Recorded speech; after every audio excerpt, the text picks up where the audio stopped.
Kingsley. All right, how's everyone's pandemic going? Woo! Y'all are really excited about a deadly disease. That's unexpected. My pandemic has not been going so great, but a few good things happened. I did a lot of introspection, and I came out as non-binary during the pandemic. Yeah! All right, thank you. If you all did not cheer, I certainly would have to change the rest of the set. So yeah, it's weird. And that makes a lot of people really upset, actually. I will have random strangers online message me things like, "Oh, you're so sensitive, you're gonna cry if I use the wrong pronouns." And first of all, no. You think too much of your own opinion. Your profile picture is you holding a fish that you caught, and the fish isn't even that big. Humble yourself. I am not impressed.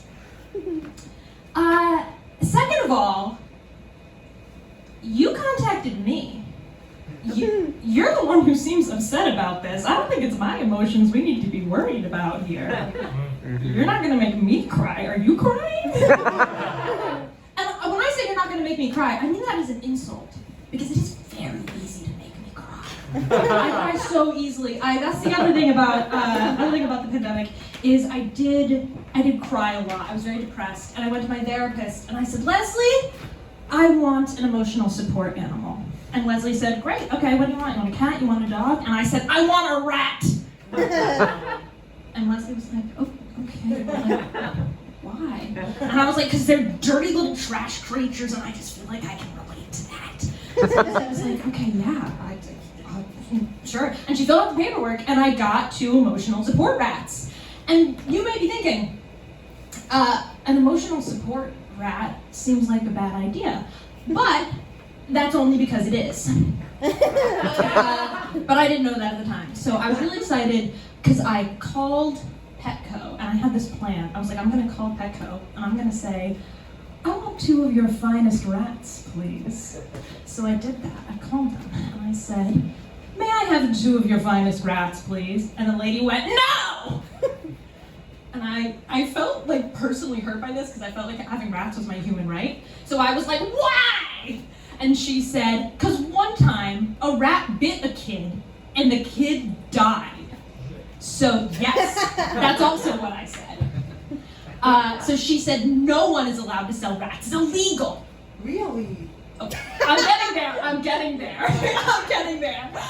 Then she said, "Not even PetSmart sells rats." Oh. And yeah, the indignation in her voice, I felt like I got this little glimpse of like the pet store drama that was happening.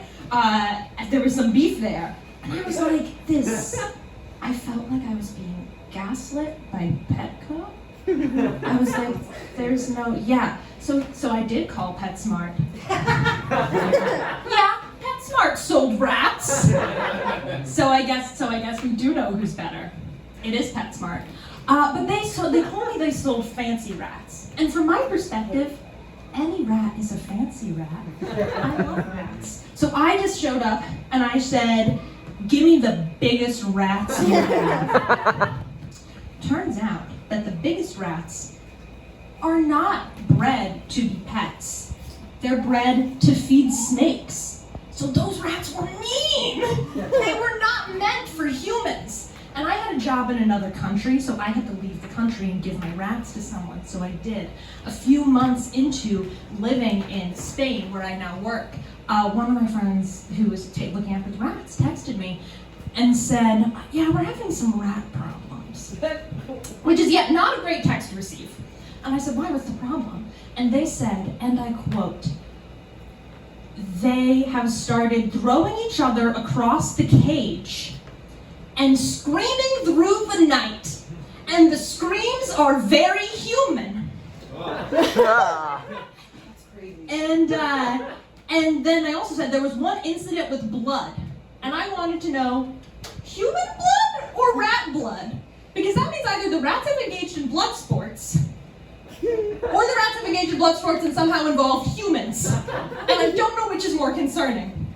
And then I stopped receiving texts from the person looking after my rats, which either means one of 2 things.